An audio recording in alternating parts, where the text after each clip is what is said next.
Parole de Dieu, vous savez, nous avons commencé cette série d'enseignements qu'il y a pour titre « Dieu a fait Seigneur et Christ, ce Jésus ». Vous trouvez cette référence dans Actes des Apôtres, chapitre 2, verset 32 jusqu'au verset 36. C'était vraiment une grande déclaration, enfant de Dieu. Dieu le Père a fait de Jésus le Seigneur et le Christ. Et cela nous amène beaucoup de révélation, mais aussi de bénédiction durant notre marche, enfant de Dieu, avec le Seigneur. Nous avons vu comment Jésus va être élevé, alléluia, et enlevé dans le ciel. Et nous savons que l'ascension de Christ parle de son retour au ciel dans son corps de résurrection. Gloire au Seigneur. Et vraiment, c'est un acte surnaturel de Dieu qui s'est réalisé il y a maintenant 40 jours après la résurrection de Jésus. Fait que vraiment, pour l'Église, c'est vraiment important. Et à cause de cette ascension de Christ, enfant de Dieu, cela allait permettre que 10 jours plus tard, la journée de la Pentecôte, Actes des Apôtres, chapitre 2, que Dieu allait envoyer le Saint-Esprit sur la terre. Gloire au Seigneur. Il a été répandu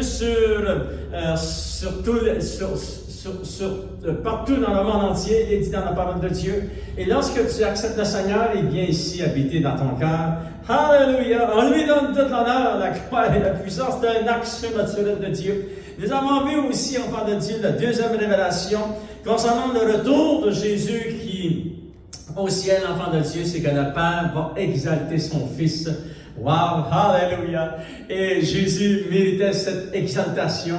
Et lorsqu'il se présente devant le trône de Dieu, le Père va lui dire, mon Fils, viens t'asseoir à ma droite. Gloire au Seigneur. Cela, enfant de Dieu, c'est l'exaltation de Christ. C'est l'acte par lequel le Père va donner à Jésus, ce Christ ressuscité. Il va lui, enfant de Dieu, va lui donner cet honneur parce qu'il méritait cet honneur. Il avait aussi cet honneur avant qu'il vienne sur la terre. Fait vraiment, il va lui dire, assois-toi à ma droite. Et tous ceux qui veulent accepter le Seigneur Jésus, lorsqu'ils l'acceptent comme sauveur et Seigneur, qui se répandent de leurs péchés, se convertissent au Seigneur, à cause que Jésus est assis à la droite de Dieu le Père, ça fait de lui le seul sauveur. Il est le chemin, la vérité, la vie, enfant de Dieu. Et nul ne vient au Père que par Jésus, gloire au Seigneur. Troisième révélation que nous avons vue, Jésus s'assoit à la droite de Dieu le Père. Il est couronné de gloire et d'honneur. Il reçoit cette couronne, vraiment une couronne céleste qui n'a pas été fabriquée par la main des hommes. Comme les rois de la terre, leur couronne est fabriquée par la main des hommes. Mais la couronne de Jésus a été créée par la main de Dieu. Alléluia! C'est une couronne remplie de diadèmes, comme il est dit dans les Saintes Écritures. Et cela déclare, enfant de Dieu, vraiment le résultat final de tout cela, c'est que Jésus est roi du royaume. Alléluia! Il revient pour établir son royaume sur la terre. Et on dit merci Seigneur de tout notre cœur, enfant de Dieu. La quatrième révélation du retour de Jésus au ciel, c'est qu'il reçoit son corps resplendissant de gloire. Et en recevant ce corps resplendissant de gloire, enfant de Dieu, cela confirme aussi que nous aussi un jour, nous ressusciterons avec un corps céleste. Et vous pourrez écouter l'enseignement de la parole de Dieu sur la chaîne YouTube. Nous avons aussi vu la cinquième révélation du retour de Jésus au ciel. C'est que Jésus reçoit le nom au-dessus de tout nom dans le siècle présent et dans le siècle à venir. Et il nous a donné le privilège, nous les enfants de Dieu, c'est par la grâce de Dieu.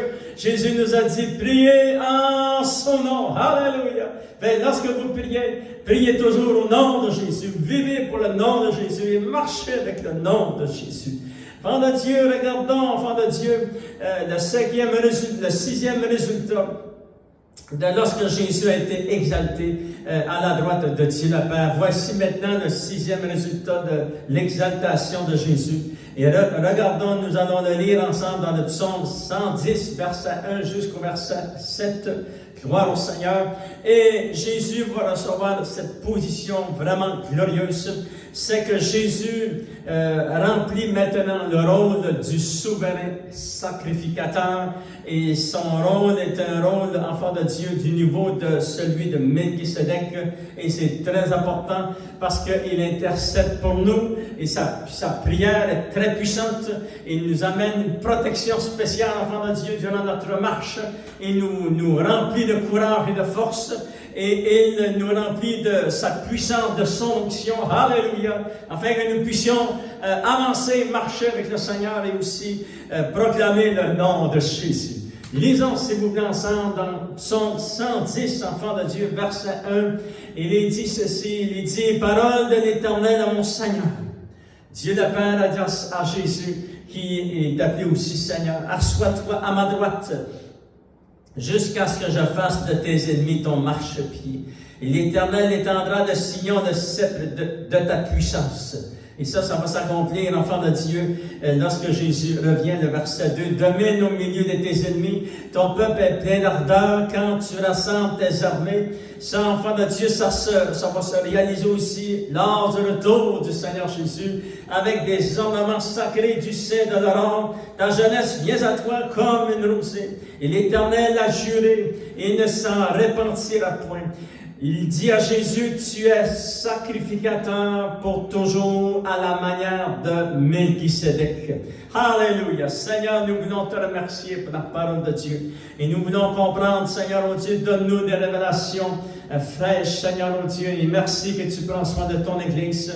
Et bénis la parole de Dieu à mon cœur. Et au nom de Jésus, nous t'avons prié. Amen. Gloire au Seigneur. Vous savez, enfant de Dieu, cette grande révélation, Jésus remplit maintenant le rôle du grand souverain sacrificateur. Nous allons le voir dans Hébreux, enfant de Dieu. Et le Père a dit ceci, il va dire, tu es sacrificateur pour toujours. Et Dieu l'a vraiment, ça dit au verset 4, l'Éternel l'a juré. Il ne pouvait pas jurer par un plus grand que lui. Il l'a juré, et ça changera pas, enfant de Dieu. L'Éternel l'a juré, et il ne s'en repentira point. Ça veut dire qu'il ne changera point de Christ est souverain sacrificateur. Tu es sacrificateur pour toujours, à la manière de Melchisedec. Gloire au Seigneur. Alléluia. Voici un aperçu de ce qui s'est passé devant le trône de Dieu lorsque Jésus a été déclaré souverain sacrificateur pour toujours. On va le lire ensemble dans Hébreux chapitre 3.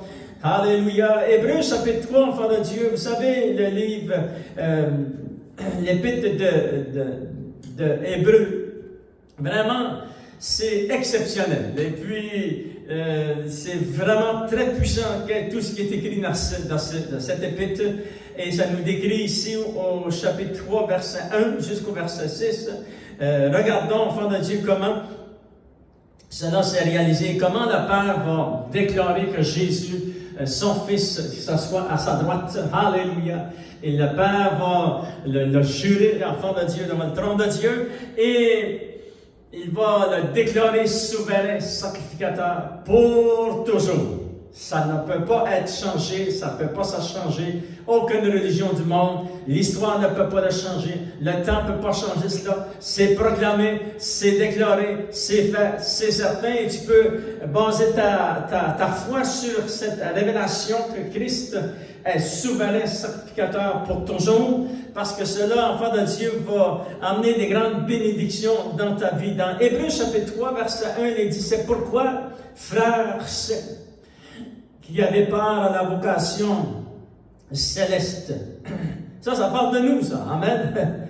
Considérez l'apôtre et le souverain sacrificateur de la foi que nous professons.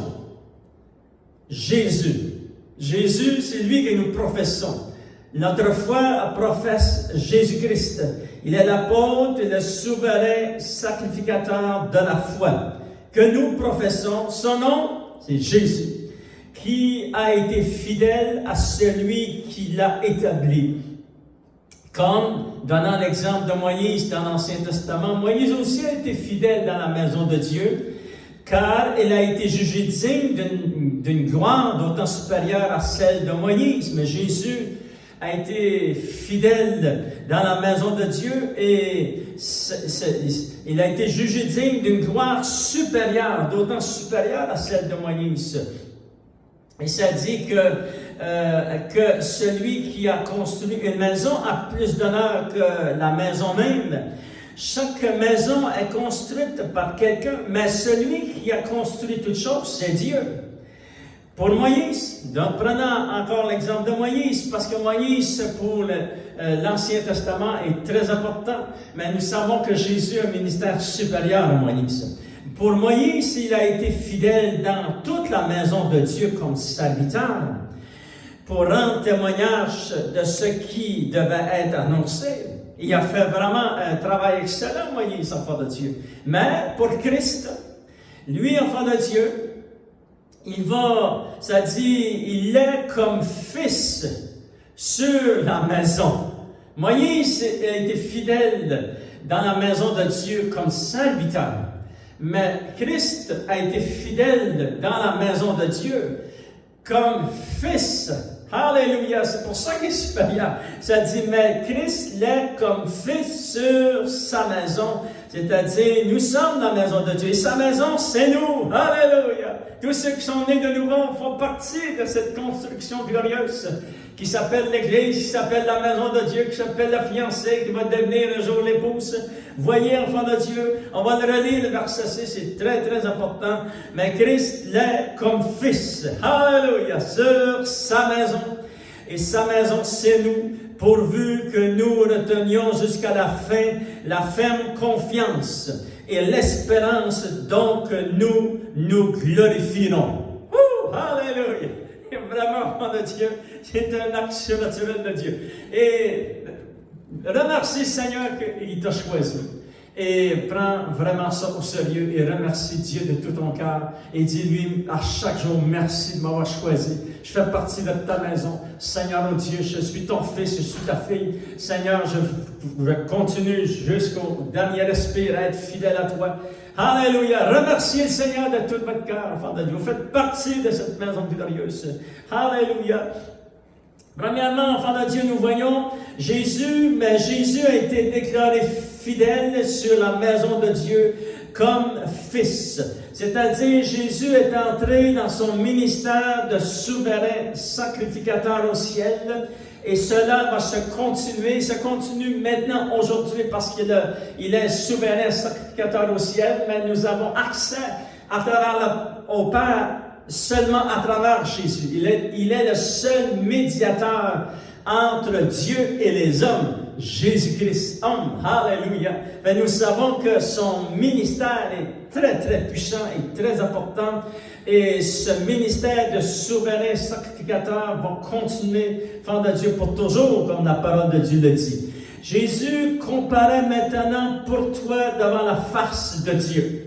Alléluia. Dans Hébreux chapitre 9, regardez au verset 24, enfants de Dieu. Il est dit, c'est très important parce que vous savez que lorsque nous lisons dans l'Ancien Testament Moïse, ça dit qu'il parlait à Dieu face à face. Alléluia. Et nous, c'est vraiment glorieux de savoir qu'un homme parlait avec le Seigneur face à face, avec le Dieu de l'éternité face à face. Mais maintenant, enfant de Dieu, c'est Jésus qui a pris cette position. Il parle pour nous devant le trône de Dieu. Il est face à face avec son Père. Alléluia. Et ça, c'est très puissant. Hébreux chapitre 9. Regardez au verset 24. Je vous lis ce verset. Car Christ n'est pas entré dans un sanctuaire fait de main d'homme, en imitation du véritable. Non, Christ est rentré dans le véritable sanctuaire. Mais il est entré dans le ciel même afin de comparaître maintenant pour nous, devant la face de Dieu. Alléluia! Et c'est certain que ces prières qu'il fait pour nous sont très efficaces et s'accompliront, enfant de Dieu. Parce que Jésus vraiment il intercède pour nous devant la face de notre Dieu. Regardez, enfants de Dieu, dans 1 Jean chapitre 2 qui va, pourquoi Jésus compare-t-il, il parle-t-il en notre faveur devant le trône de Dieu, devant la face de notre Père, de notre Dieu, enfants de Dieu. Regardez dans 1 Jean chapitre 2, versets 1 et 2. Il est dit, mes petits enfants, je vous écris ces choses afin que vous ne péchiez point. Et si quelqu'un pêche, nous avons un avocat auprès du Père, Jésus-Christ le juste. Il est lui-même une victime expiatoire pour nos péchés, non seulement pour les nôtres, mais aussi pour ceux du monde entier. Wow!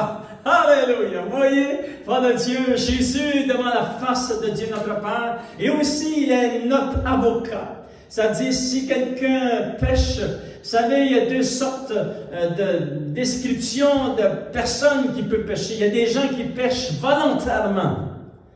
Et ces gens qui pêchent volontairement, un jour, s'ils étaient chrétiens, ils vont se retrouver dans le monde. Et les gens qui ne connaissent pas le Seigneur, ils pêchent volontairement. Mais le chrétien, vraiment, qui est sincère, qui marche avec le Seigneur de tout son cœur, ça va arriver qu'il va pécher, mais c'est pas volontaire. Voyez-vous, il ne planifie pas ça. C'est ça qui c'est la différence entre planifier et non planifier. Et lorsque ça arrive que le chrétien va tomber, ça dit, ben, petits enfants, je vous écris ces choses afin que vous ne péchiez point. Et si quelqu'un a péché, parce que c'est certain que lorsque ça arrive que nous tombons, l'ennemi va nous attaquer, puis il va nous condamner, puis il va venir devant le trône de Dieu pour nous condamner. Et Jésus se lève pour nous, enfants de Dieu. Il est notre avocat. Alléluia.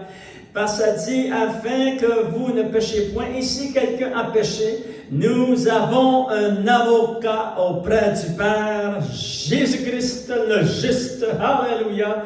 Et le verset 2, enfants de Dieu, aussi très important. Il est lui-même une victime expiatoire pour nos péchés, non seulement pour les nôtres, mais aussi pour ceux du monde entier. Parce que ça dit dans la parole de Dieu que Satan nous accuse jour et nuit devant le trône de Dieu. C'est-à-dire que Jésus qui a été fait chair, qui est assis à la droite de Dieu le Père, et c'est pas pour rien que c'est écrit ici, il est lui-même une victime expiatoire pour nos péchés. Et il est vraiment Jésus irremplaçable. On ne peut pas le remplacer. C'est lui le Sauveur et le Seigneur. C'est lui qui est venu. Il a vécu sur cette terre. Il a été tenté comme nous, mais il n'a commis aucun péché. La parole de Dieu nous explique. Fait vraiment, il est vraiment dans sa position.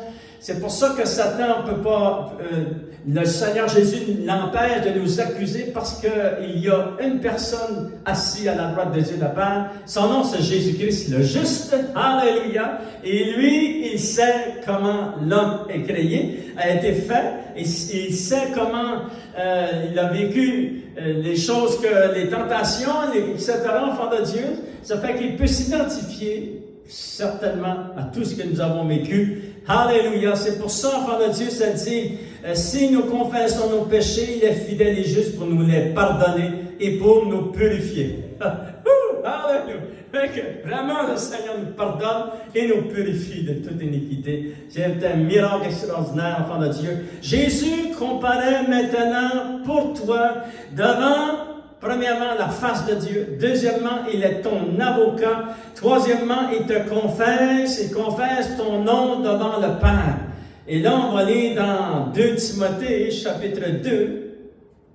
Vous savez, c'est vraiment puissant, la parole de Dieu. 2 Timothée, chapitre 2, verset 10, il y dit ceci. C'est pourquoi je supporte tout à cause des élus, afin qu'eux aussi obtiennent le salut qui est en Jésus-Christ avec la gloire éternelle.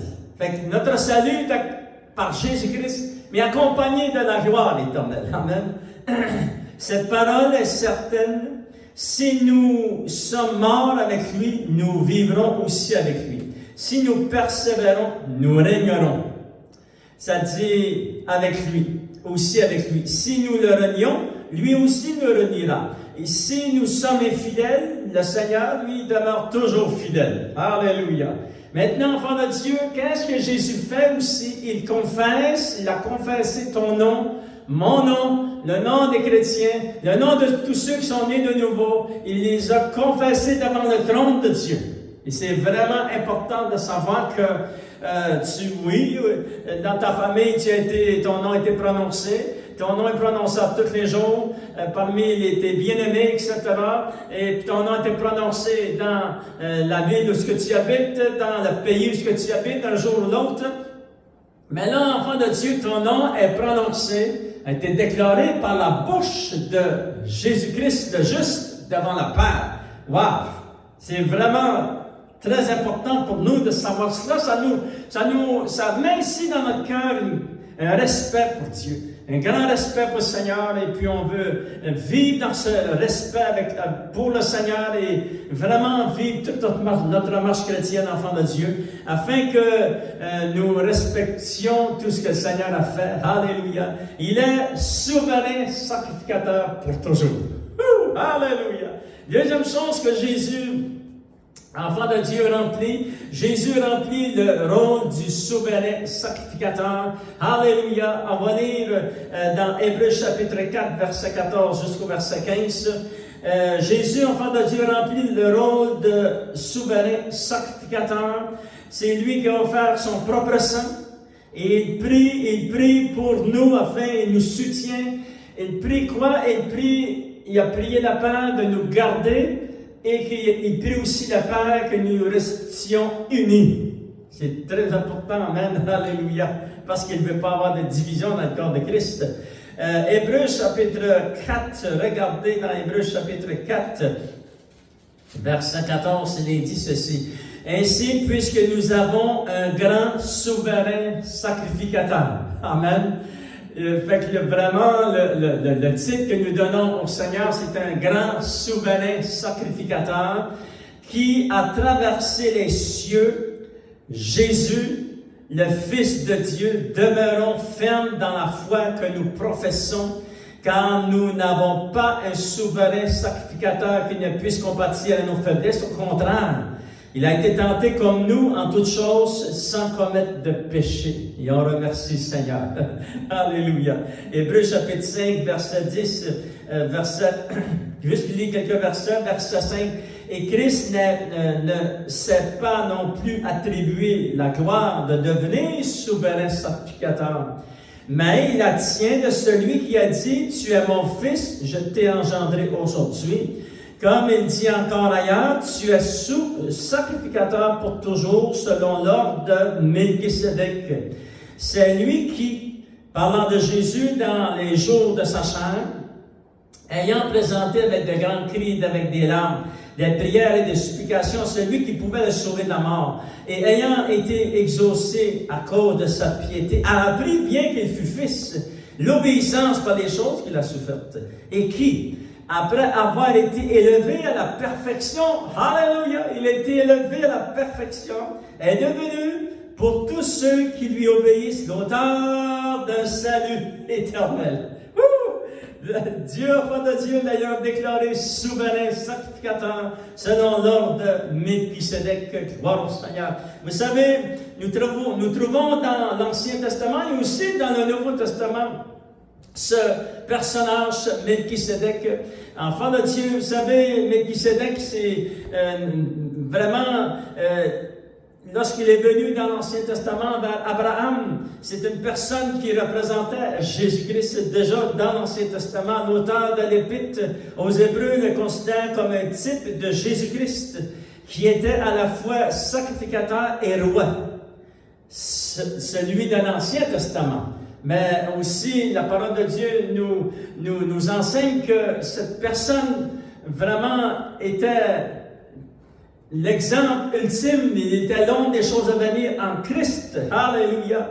Il dit, enfant de Dieu aussi, le sacerdoce de Christ est de l'ordre de Melchisédek, ce qui signifie que Christ a précédé Abraham et le sacerdoce de Christ est plus puissant et plus élevé parce qu'il est selon l'ordre de Melchisédek.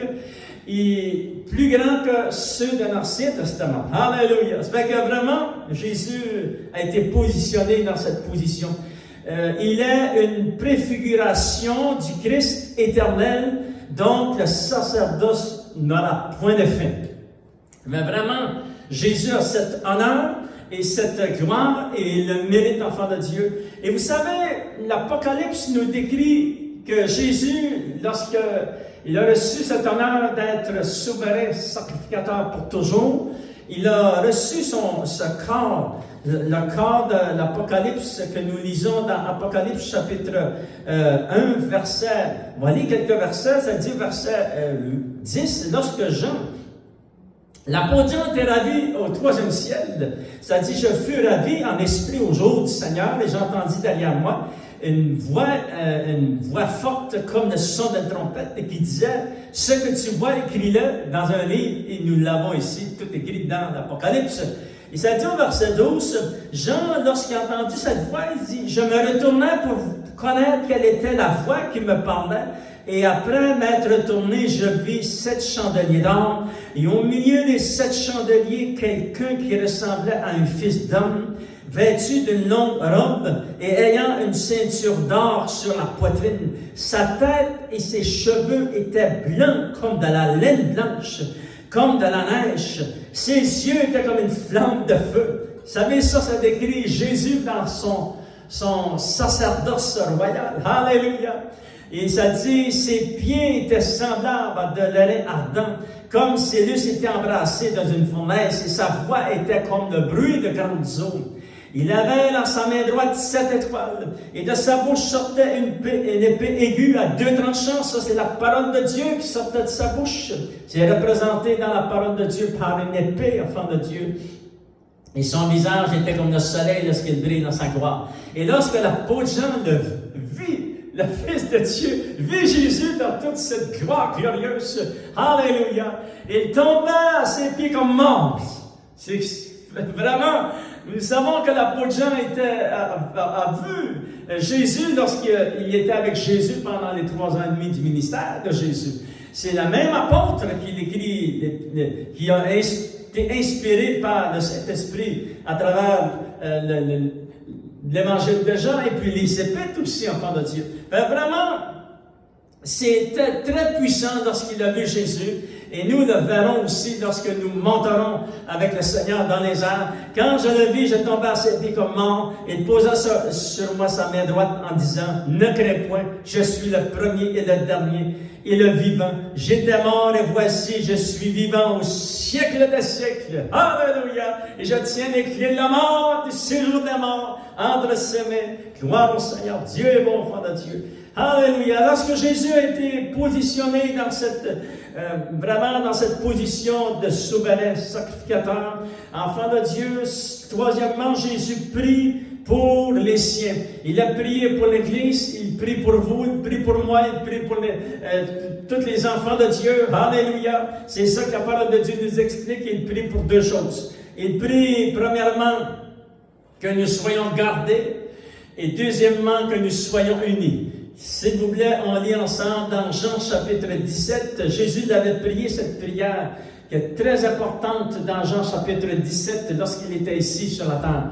Et lorsqu'il monte au ciel, cette prière qu'il a faite sur la terre, enfant de Dieu, elle continue dans le ciel. Ça dit dans Jean chapitre 17, verset 1, après avoir ainsi parlé, Jésus leva les yeux au ciel et dit, Père, parce qu'après son ministère, il se dirigeait vers Golgotha. Il dit, Père, l'heure est venue, glorifie ton Fils, afin que ton Fils te glorifie, selon que tu lui as donné pouvoir sur toute chair, afin qu'il accorde la vie éternelle à tous ceux que tu lui as donnés. Le Père nous a donné au Fils. Le Fils a donné sa vie pour nous.